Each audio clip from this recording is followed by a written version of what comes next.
Hello, Tito Jeff here, Warmac City, Leyte, Philippines. Today is June 17th. June 17th. I remember because I've got a doctor's appointment today. So I'm going to talk about today how the Philippines has changed me.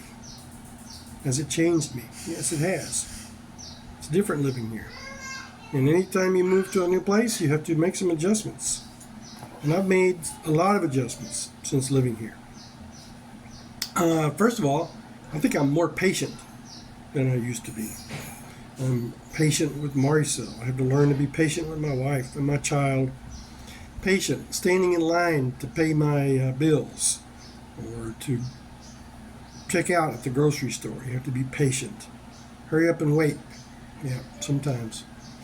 You have to be patient in traffic with other drivers. I started working on this in 2015, learning to be more patient. I had a job where I worked with a guy. We didn't get along, not at all. I was going to get fired because I was acting bad towards him. And I went home and prayed about it, opened up my Bible to look for some direction. And the Bible says to love your neighbor as you love yourself. And I literally laughed out loud. I said, God, you want me to love this guy? He's a jerk.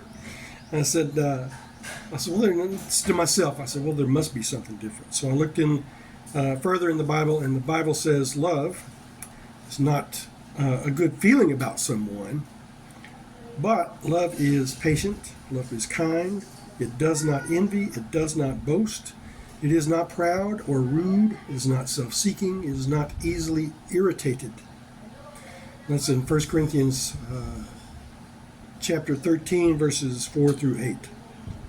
And I said, that's what I've got to do with this guy. So I went back to work, and I kind of had to humble myself to this guy. He was supposed to supervise my work, but he was not my direct supervisor. It was strange. Anyhow, I had to be nice to him. But that was the beginning of my adventure, my goal to become more patient, to love people. And you start with patience. So if you're in a marriage and you want to love your wife, you got to be patient with her. That's the first thing. I don't mind waiting in line much anymore. I'm used to it. Used to when I first came here. It's like, oh my goodness, why can't they just move this along? I got to get paid and get out of here. I don't want to stand in line. And in America, we don't stand in line very much unless you're maybe in California or somewhere. I don't know. But, another thing, while I was shopping at Robinson's grocery store and other stores, they would play music, kind of loud, dance music. Sometimes Christian music. You'll hear that in a grocery store or department store. You won't hear that in America. But at first, the music really annoyed me. It really annoyed me to walk around the store and listen to the music. You know what it was? I wasn't in control. I didn't have the volume knob. I couldn't control it. That's really what bothered me. Because sometimes I would catch myself tapping my toe to the music. But now I'm at the store. I'm used to it, and sometimes I can get to dancing and carrying on and embarrass my wife. I never expected I would want rice at every meal. I'm becoming Filipino. A little bit. I like to have rice at my meals. I like buwad. What is buwad, you say? What is buwad? Oh, no. It's dried fish. Sometimes they're about, as long as my finger, sometimes bigger, a couple of fingers, dried salted fish. Now, when it's cooking, it smells a little bit like country ham cooking. In Kentucky, we eat country ham. It's been salt cured. You just take a ham, put it in a box of salt, and let it sit there until it absorbs the salt. And that's an old 18th century, even before that, method of curing meat. And so I grew up on that kind of stuff. When you cook it, it has a certain smell to it. So it smells a little bit like that, but it doesn't taste like it. But I like it. It's pretty good, actually.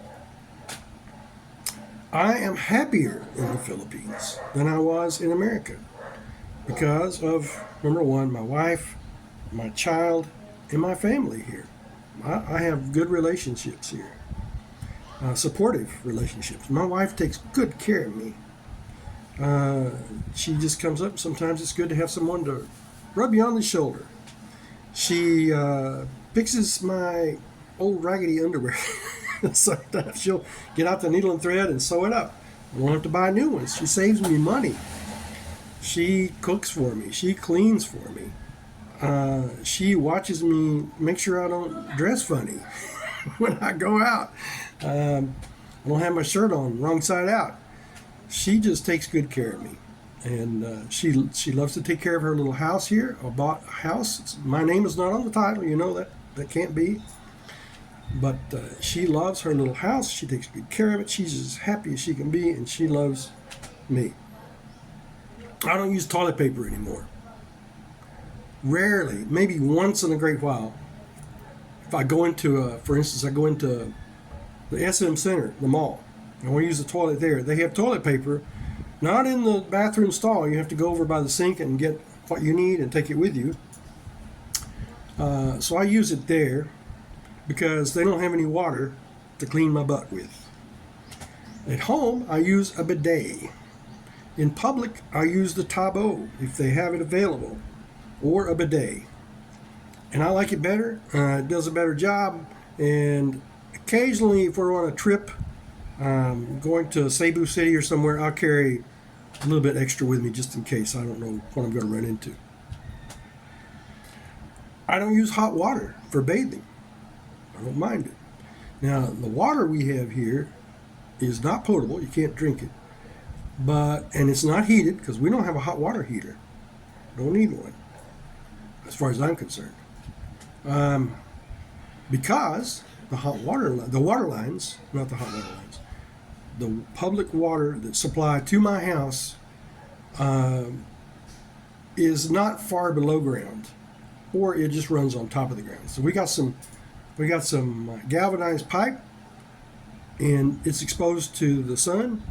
And sometimes I go in there and take a shower on a hot day, and the water runs hot for a while because of that. But also, it's never much warmer than like a swimming pool temperature. So it feels good, actually, on a hot day to take a not so hot shower. It really helps cool me down and makes me feel better. So those are some of the things that I have adjusted to and changed since I live here in the Philippines. And there's some other things, like things that I've had to do without. I have to do without some things that I like here. And maybe I'll make another video about that. For instance, good pizza. They have pizza here, but it's I can't get any sausage gravy to have with my breakfast. Country sausage, not country gravy. Country sausage. Now I can make gravy. I can make biscuits. I can buy bacon, but I can't get any country sausage. So little things like that you miss, and I've adjusted to, and I live without it, and I don't worry about it. That's about it. I've made a lot of adjustments living here, and I'm happy as I can be, and I'm sure that I'll continue to adjust and change my attitude towards certain things, and I won't even notice the difference after a while. I'll be Filipino. Yep. Nothing wrong with that. All right, thank you. Tito Jeff, Ormoc City, Leyte, the Philippines.